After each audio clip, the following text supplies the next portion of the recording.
The decision to start Drew Tranquil over Max Redfield, was that what you saw in practice this week, or what led to No, that? it was what we saw last week. A couple of weeks leading up to it, just looking to get more production at that position. Going for two there, what was the thought process in that? Going for two. At that point, it was a coin toss of one or two, so we decided to go for two. And injuries to Sheldon Day, Daniel Cage, and Golson was a right shoulder thing. That's correct. Their statuses. Yeah, I don't have an update right now. All right. They'll be seen by our doctors, and then we'll follow up with the normal X-rays, MRIs, things of that nature. We'll have more information probably for you tomorrow.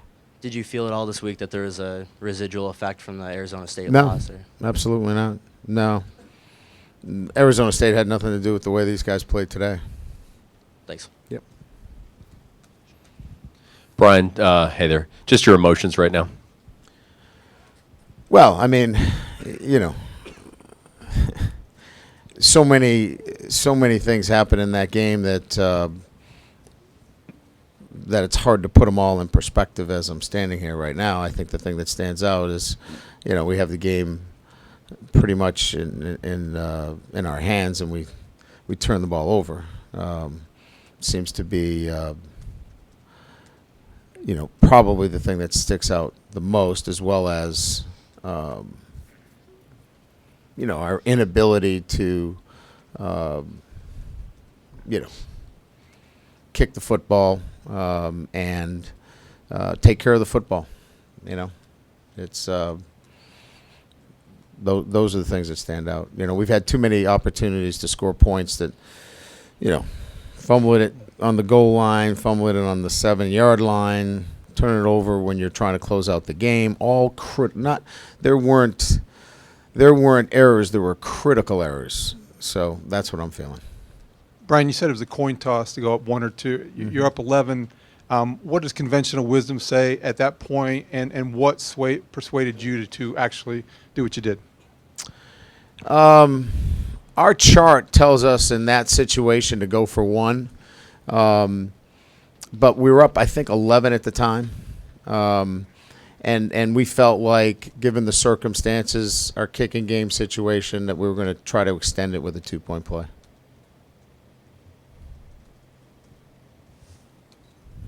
Questions?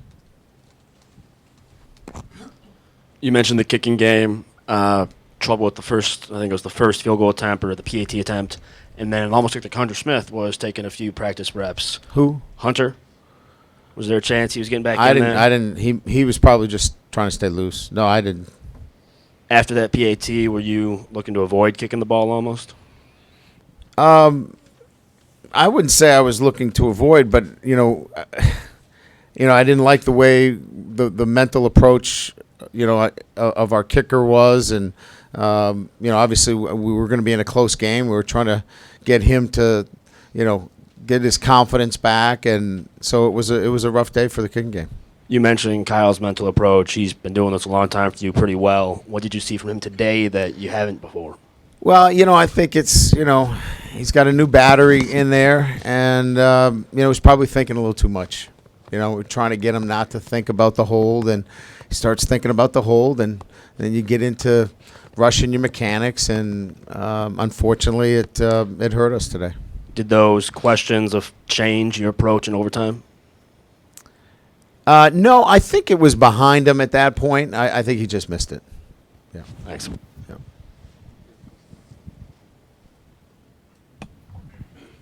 Coach, I know you've stuck by Everett. Is there any consideration at all this week, maybe going forward, to give Malik more looks in practice and consider a quarterback competition again? No, I mean, obviously there's always room for improvement at the quarterback position. Look, I mean, still put up a lot of points. If we don't turn the football over, I don't think we're having this conversation right now, but we turn the football over, and we would have had plenty of points on the board. I think that the thing for me is, if we take care of the football, probably wasn't his sharpest throwing game of the year, but it's not anywhere near where you think about pulling him out of the game, other than his shoulder. He got banged up. That had been my only thought in moving him out of the game would because of his shoulder. Brian, when Northwestern used their final timeout, did you give consideration to taking a knee with the quarterback? No, I did not. Did you do the math as to where that would take you with a couple knees? I did. Yeah. Well, we have somebody upstairs that's giving us the math. Okay, thank you. Brian, what did you see from Taran Folston at running back, and is there a reason you're hesitant to keep him in there at the end? Is that why he wasn't in the game and Cam McDaniel was in the game? Cam's generally been the guy. He's our senior. He's our guy that's always been in there late for us, and we've counted on him to be the guy that gets us our tough yardage late in the game, and sure-handed and tough and physical, and just didn't work out that way today. What can you say about Folston's performance, the way he ran? Oh, I thought he ran well today. Yeah, he did a nice job. Coach in the middle. Defense gave up 540 yards today. How do you explain the decline from the start of the year till now? Is it as simple as Joe Schmidt not being there, or is it something else? There's a lot, there's a lot to it. I mean, we're obviously playing a lot of young guys that are struggling, and they're doing their best, but too many young guys on the field. That's probably the biggest issue right now that we're just trying to fight through, and we can still win games if we weren't as sloppy as we are offensively. That's my feeling. Did you sense after the loss last week that the team's motivation, the emotion needed to play was there coming into this game? Yeah, I didn't feel like they were flat or didn't play with effort. Again, it's the critical errors through the game. I mean, we just don't play clean enough, as a football team. And those are the things that prevent us from winning. You can't start winning until you stop losing. And, 2 15-yard penalties on key drives, those hurt. Fumbling in on the goal line hurts. Fumbling in on the 7-yard line hurts. Those things are critical errors. We're not making small errors. We're making critical errors. And on defense, giving them 15 yards to hold on to drives. And then, heck, one key third down, we had 10 guys on the field. We had 10 guys. We have a guy that's a veteran that didn't know he was supposed to be on the field. I mean, that's unacceptable. So, to answer your question, we got to coach better. We got to play better. And we're going to look to regroup and do that on Monday. Coach, Northwestern's run game a little bit more diverse today than it has been in the past. Trevor Simeon even coming up with a couple big yards. What's your impression of Northwestern's running ability today compared to how they've been playing this year? Well, I mean, we didn't think we could. We were concerned about covering them, so we gave them some very good looks in the box, and I thought they did a good job of taking advantage of it. We were supposed to be on the quarterback twice, and our safety, for some reason, didn't pick up the quarterback on a couple of zone reads, and then again we were in a mixed call where we're supposed to be taking care of quarterback draw, and we flush out of it. Just a lot of mistakes, but they did some good things, no question. They took advantage of some of the looser box looks that we gave them, but we were definitely trying to cover down, and they took advantage of some of those opportunities and ran the ball effectively. Brian, what did you feel like you got out of Niles today, start number 2? I didn't like the 15-yard penalty. That stands out. Probably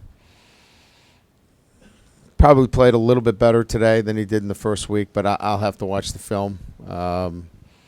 But, again, I think it's just it's process, in terms of him. I thought he was a little bit more comfortable out there today, no question.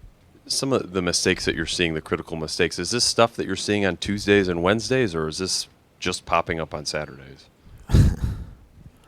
No, I mean, Cam McDaniel doesn't fumble the football, especially when we're closing out games.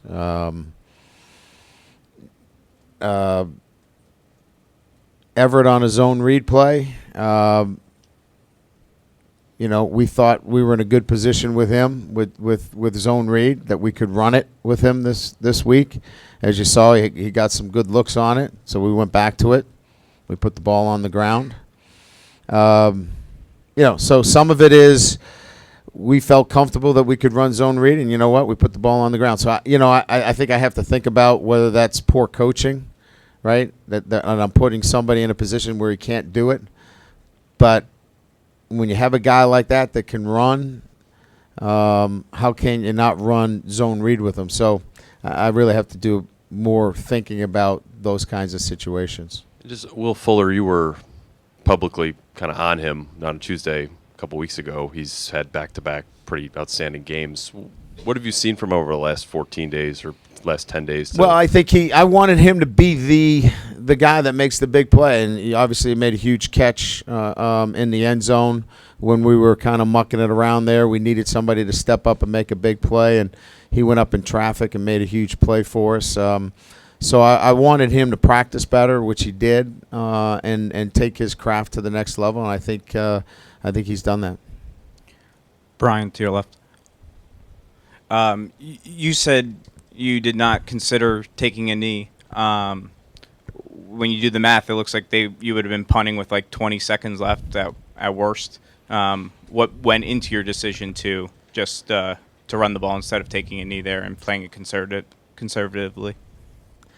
I don't know that I've ever in my college career taken a knee and then punted the football. We would have run the ball once, at least, and then considered our options from there. So it just never entered in my mind to think in those terms. And then back to the 2-point conversion. What are the advantages of going up 13 versus 12? I know you mentioned the kicking game was an issue, but to go for 13 versus 12, is there that much of a difference in comparison to risking a 2-point conversion by Northwestern to keep the opportunity alive to tie the game as what happened? In retrospect, there's no advantage. In retrospect, we felt at the time, with the struggles in the kicking game, that we would have a good opportunity in the 2-point play that we picked, and we felt very confident that we would be successful. If it pans out the way it does, then no, there's very little that I can use percentage-wise that it's a higher percentage.